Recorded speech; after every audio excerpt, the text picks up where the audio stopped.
இன்று காலை ஒரு துக்க செய்தி.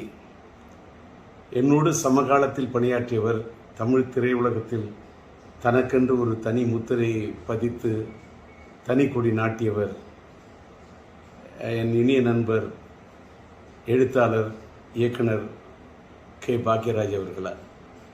அவர் மாரடைப்பால் மறைந்து விட்டார் என்ற துக்க செய்தி என் காதுக்கு எட்டியது. கவலை என்னுடைய மனதை போட்டு வாட்டு என்று வாட்டியது.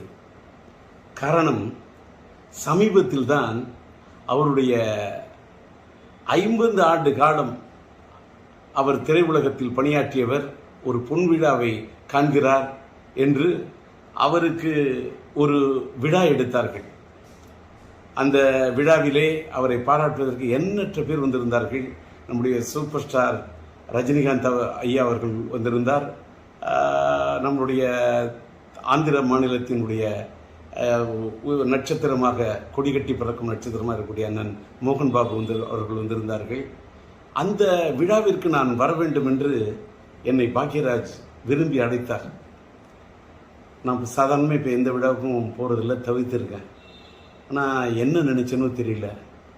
அவர் ராஜேந்தர், நீங்களும் நானும் சேர்ந்து ஒரே சமகாலத்தில் இருந்தோம். என் காலத்திலே நீங்கள் திரையுலகத்தில் நம்ம 2 பேருமே நம்மளெல்லாம் போட்டின்னு சொல்லுவாங்க. ஆனால் நீங்கள் எனக்கு நல்ல நண்பர். நீங்கள் நானும் சேர்ந்து எந்த படத்துலையுமே பணியாற்றலை. அதனால் நீங்கள் வரணும்னு ரொம்ப தெடுக்க என்னை கூப்பிட்டார். அவர் அத்தனை முறை என்னை வற்புறுத்தி கூப்பிட்டது என்னோட மனசு ரொம்ப வாட்டினுச்சு. சரின்னு சொல்லிட்டு அந்த விழாவில் போய், சமீபத்தில் தான் அந்த விழா நடந்தது, அந்த விழாவில் போய் மனசு விட்டு அவரை பாராட்டிட்டு வந்தேன். எனக்கு அதில் என்னன்னா, இவ்வளவு சமீபமாக அவர் மறைந்து போயிடுவார்னு நான் கனவு கூட நினச்சி பார்க்கல. ஆனால் ஒரு சின்ன அவர் மறைந்து விட்டார் என்பது துக்கம் தாங்கலை, நெஞ்ச வாட்டுது. ஆனால் ஒரு சின்ன ஆத்ம திருப்தி என்னன்னா, ஒரு மனிதன் மறைந்து விட்ட பிறகு இன்னைக்கு நான் இரங்கல் செய்தி போடுறேன், எல்லாருக்கும் ஆறுதல் தெரிவிக்கிறேன். ஆனால் அவர் உயிரோடு இருந்தப்பவே, அவருக்கு ஒரு பாராட்டு விழா நடந்தப்ப அவருடைய காது குளிர, அவருடைய மனம் மகிழ, ஒரு சமகாலத்தில் என்னை விட ஒரு சீனியர் மூத்தவர், அவரை போய் நான் மனதார பாராட்டிட்டு வந்தேன் அப்படிங்கிறத நினைக்கும் போது எனக்கு ரொம்ப ஒரு மனசுக்கு நெகிழ்ச்சியாக இருக்குது. அதோட இன்னொரு நிகழ்ச்சி என்னன்னா, நானும் அவரும் எந்த படத்துலையும் சேர்ந்து பணியாற்றலன்னு சொன்னார்.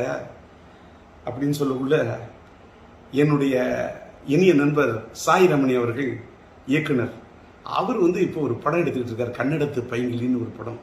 அந்த படத்துக்கு நான் பாடல் எழுதி இசையமைச்சிட்டு இருக்கேன்.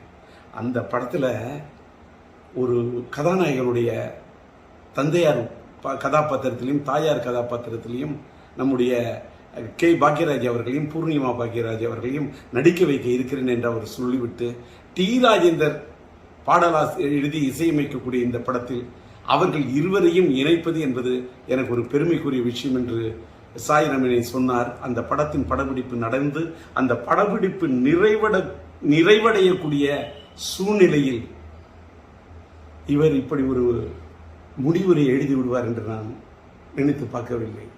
எல்லாத்துக்கும் மேலே இன்னைக்கு தென்னிந்திய திரைப்பட ரைட்டர்ஸ் அசோசியேஷன், எழுத்தாளர் சங்கத்துடைய தேர்தலுக்காக இன்று காலையில் அவர் மனு தாக்கல் செய்வதற்காக கே. பாக்யராஜ் அவர்கள் தன்னை தயார்படுத்தி கொண்டிருந்திருக்கார்.